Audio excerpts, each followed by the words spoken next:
इस कहानी की शुरुआत में हमें जूलियन और उसके हस्बैंड कैल को दिखाया जाता है, जो दोनों वियतनाम के एक समंदर के किनारे बीच पर होते हैं। दरअसल ये यहाँ छुट्टियां मनाने के लिए आए होते हैं और जिस होटल में ये लोग स्टे करते हैं वह समंदर के बिल्कुल किनारे लगभग पानी के ऊपर ही बना होता है। दरअसल जूलियन का कुछ ही महीनों पहले मिसकैरेज हुआ था, जिसकी वजह से वह काफी ज्यादा परेशान रहती है। उसका हस्बैंड कैल उसे बहुत अच्छे से संभालता है। ये दोनों ड्राइव के लिए समंदर में जाते हैं, जहां कैल के पैर में चोट लग जाती है। यहाँ पर दिखाया जाता है कि जूलियन को खून देखकर अपना पास्ट याद आने लगता है, जब उसका मिसकैरेज हुआ था। लेकिन एक बार फिर कैल उसे संभालता है और शांत करता है। अब जब जूलियन अपने घर पर बात कर रही होती है, तभी न्यूज में दिखाया जाता है कि समंदर में एक बहुत बड़ा तूफान आने वाला है।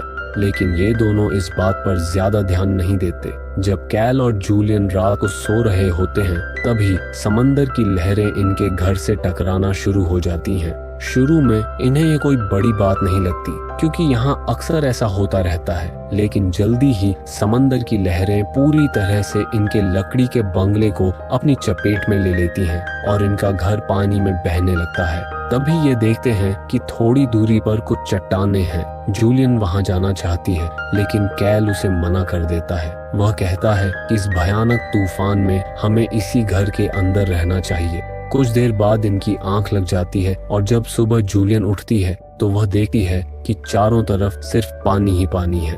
ये दोनों समंदर के बीचों बीच फंस चुके होते हैं। जूलियन को कैल पर बहुत गुस्सा आता है, क्योंकि उसने पहले ही कहा था कि उन्हें समंदर के किनारे बनी चट्टानों पर चले जाना चाहिए था। लेकिन कैल ने उसे मना कर दिया था और अब वे इतनी दूर आ चुके हैं कि यहाँ से उन्हें कोई देख भी नहीं सकता।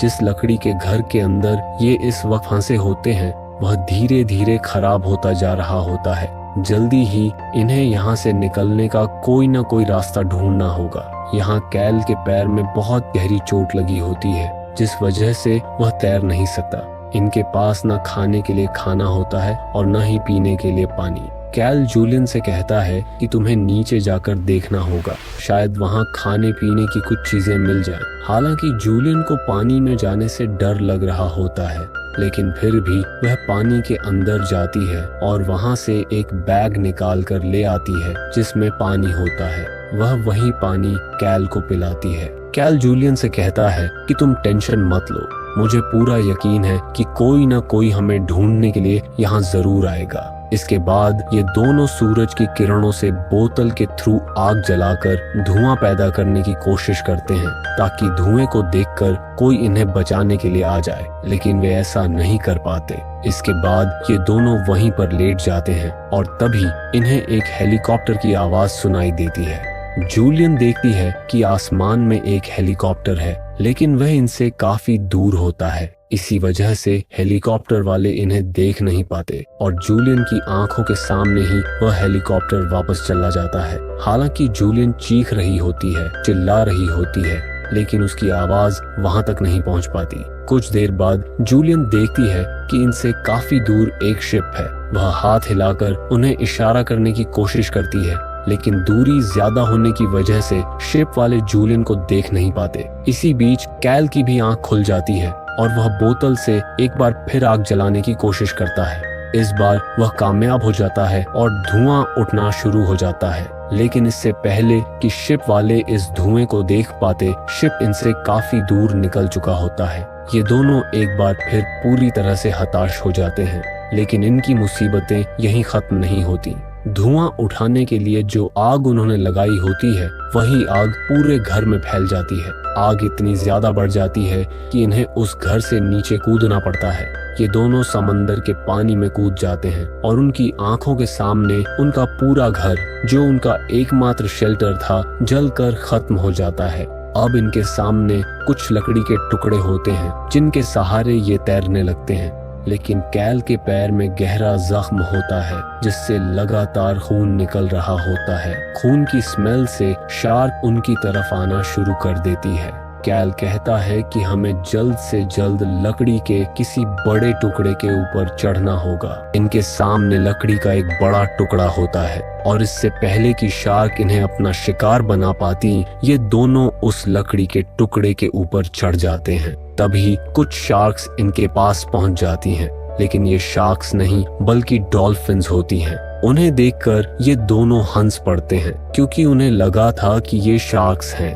अब ये दोनों लकड़ी के टुकड़े पर पूरी तरह हताश पड़े होते हैं। जूलियन कहती है कि ये सब मेरी वजह से हुआ।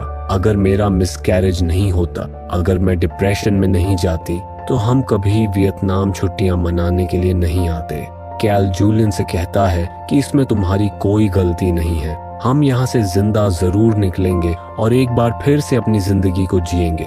बातें करते करते ये दोनों सो जाते हैं, लेकिन जब जूलियन की आंख खुलती है तो वह देखती है कि उसका लकड़ी का टुकड़ा कैल के लकड़ी के टुकड़े से काफी दूर जा चुका है। अब जूलियन किसी भी तरह से कैल तक पहुंचना चाहती है, इसलिए वह समंदर में कूदकर कैल के लकड़ी के टुकड़े की तरफ बढ़ती है। इसी दौरान शार्क्स उन पर अटैक कर देती हैं और कैल लकड़ी के टुकड़े से नीचे गिर जाता है। जूलियन किसी तरह लकड़ी के टुकड़े पर चढ़ जाती है और कैल को ऊपर खींचने की कोशिश करती है। तब तक शार्क्स उस पर कई बार हमला कर चुकी होती हैं। जूलियन किसी तरह लकड़ी के टुकड़े को ढाल बनाकर शार्क्स से दूर ले आती है।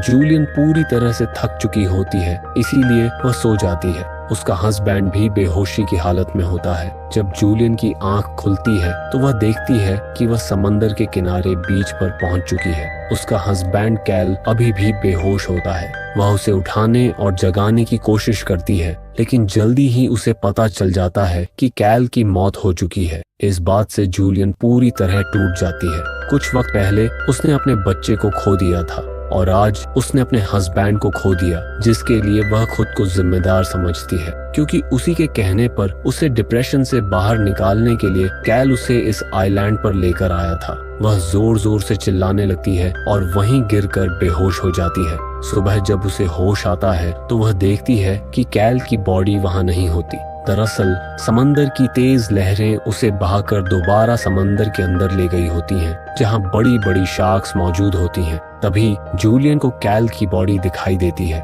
वह अपने होश में नहीं होती, इसलिए उसे बचाने के लिए समंदर की तरफ बढ़ने लगती है।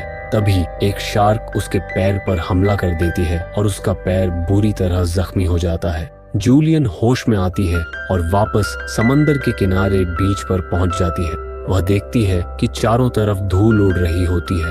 तभी उसे पास में एक चट्टान दिखाई देती है। जूलियन बड़ी मुश्किल से उस चट्टान पर चढ़ती है। जब वह ऊपर पहुंचती है तो देखती है कि वहां एक आदमी एक गोल बोट पर सो रहा होता है, जो यहाँ मछलियां पकड़ने के लिए आया होता है। उसे वहां एक उम्मीद नजर आती है। वह जल्दी से उस आदमी के पास जाती है और उसे समझाने की कोशिश करती है कि उसके हस्बैंड की मौत हो चुकी है और वह इस आइलैंड पर फंस चुकी है। लेकिन वह आदमी वियतनामी होता है और उसे इंग्लिश समझ नहीं आती। जूलियन बड़ी मुश्किल से उसे समझाती है कि उसे मदद की जरूरत है। वह उसे अपने पैर का जख्म भी दिखाती है, जिसके बाद वह आदमी उसके जख्म पर स्टिच कर देता है। वह आदमी यहाँ मछलियां पकड़ने के लिए आया होता है, इसलिए वह अपना ट्रैप बिछाने के लिए समंदर के नीचे जाता है। लेकिन जब वह पानी के अंदर होता है तभी एक शार्क उस पर हमला कर देती है। जूलियन को यह बात समझ आ जाती है। वह उसे आवाज देती है, लेकिन उसका कोई नामो निशान नहीं रहता। कुछ ही पलों बाद उसकी बॉडी समंदर के ऊपर आ जाती है। दरअसल शार्क ने उस पर हमला करके उसे बुरी तरह जख्मी कर दिया होता है। जूलियन उसे बचाने के लिए पानी में कूदती है ताकि उसे ऊपर बोट में ले आ सके, लेकिन तभी शार्क्स इन दोनों पर हमला कर देती हैं। जूलियन किसी तरह से वापस बोट के ऊपर चढ़ जाती है, लेकिन शार्क्स उस आदमी को मार देती हैं। अब जूलियन एक बार फिर से बोट के ऊपर पूरी तरह अकेली रह जाती है। तभी शार्क्स एक बार फिर उस पर हमला कर देती हैं। इसी दौरान जूलियन को बोट के ऊपर एक ब्लेड मिलता है। वह उसी ब्लेड से शार्क पर हमला करती है, जिससे शार्क कुछ देर के लिए वहां से चली जाती है। लेकिन शार्क इतनी आसानी से उसका पीछा छोड़ने वाली नहीं होती। शार्क्स जूलियन की बोट का पीछा करना शुरू कर देती है और एक ऊंची छलांग लगाकर उसकी बोट को पानी में पलट देती है। अब जूलियन बोट के नीचे फंस जाती है।